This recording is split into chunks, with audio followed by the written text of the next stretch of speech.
I just spent a couple of hours listening to Tony Hinchcliffe on Joe Rogan's show. And, I just had to try to get an idea of his politics to make sure he wasn't at that MAGA rally pulling some kind of Borat-style prank on all the chuds in the room. He wasn't. And I gotta say, after listening to 2 hours of that conversation, you guys are lucky I don't get paid for this job because you could not pay me enough to do this job. I mean, Jesus Christ. Hey, Joe Rogan, why don't you tell that exact same Norm Macdonald story 20 more times in case we didn't catch it the first 200 times? I'll do the story for you. I got it memorized.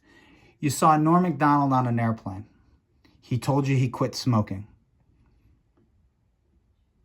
The plane lands. He goes to a gift shop.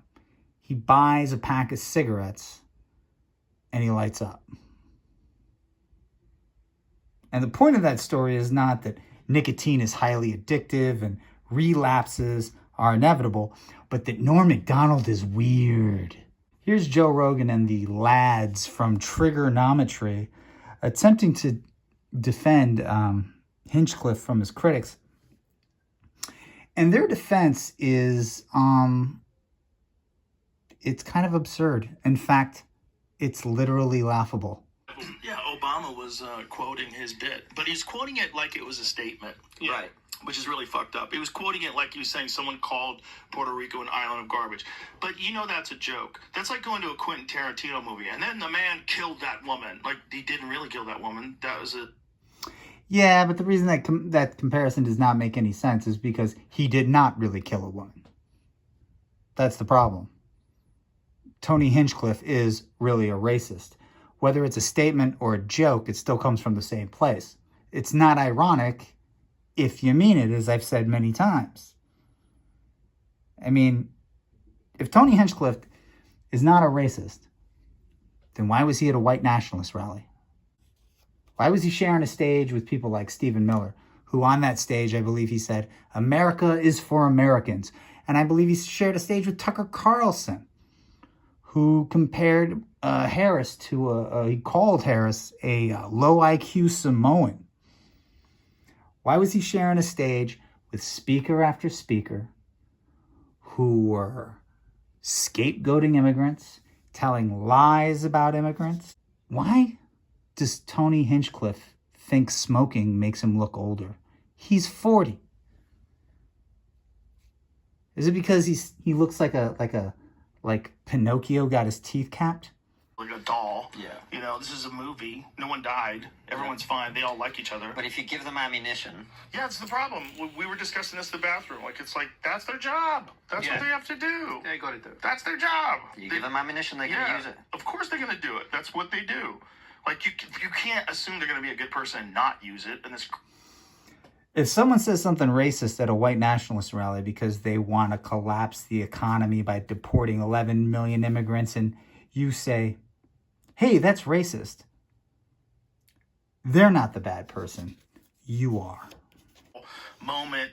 How many days are we? 8 days before the election? That's crazy. That's so soon. Of course you're going to use everything. I'd use it too. But you know what? It nicely encapsulates modern politics because it's a storm about nothing. It's a storm about a joke at a rally. And actually, everybody's focusing on that instead of the huge problems that America has, which we all need to be discussing. And we need... Encapsulates. The guy that you're hearing who's talking like a Beatles cartoon is one of the guys from Trigonometry, a show that consistently fails to trigger anyone. I wonder what issues he's referring to. Could it be genocide? Could it be the rise of fascism? Or the rise of people who call themselves leftists who are indifferent to fascism and are more interested in stopping Kamala Harris than they are in stopping genocide? Harris is secretly controlling Biden's foreign policy decisions, which is a theory I came up with all on my own, coincidentally, right around the time she became nominee for president. I wonder what important issues this guy could be referring to. Be discussing in a calm, serious, and sober manner.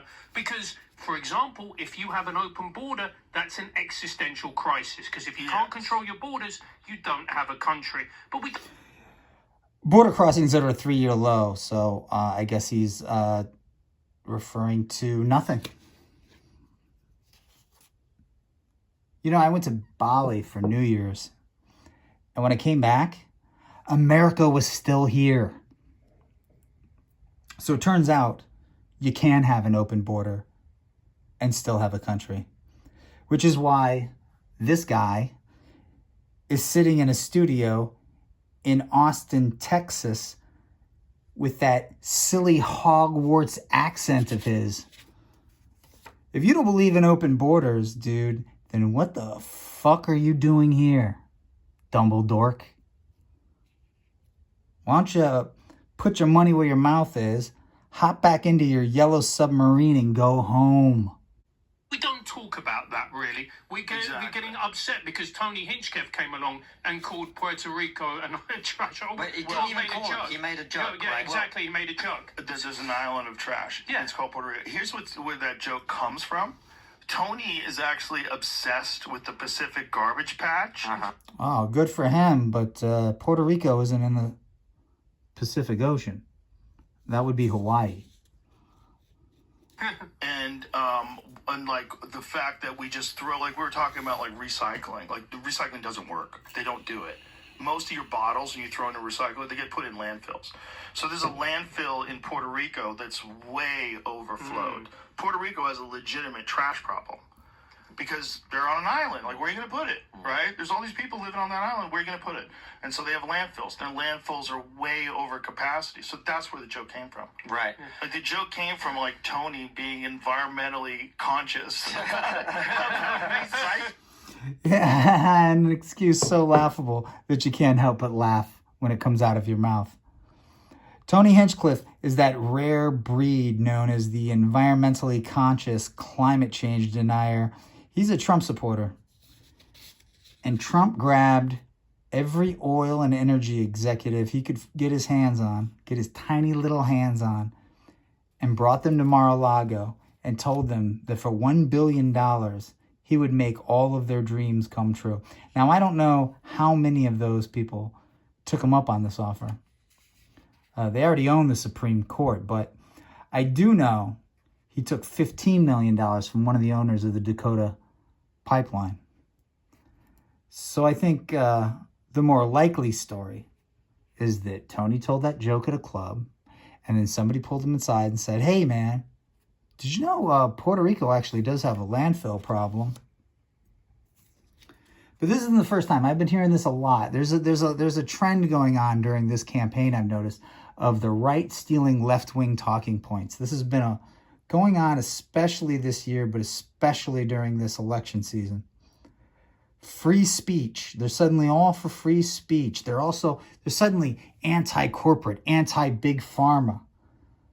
I heard J.D. Vance attempt to criticize the media for lying about WMDs as if his party weren't the ones that concocted that fraud in the first place. You know, if Tony keeps lying like this, I don't think he'll ever get to become a real boy.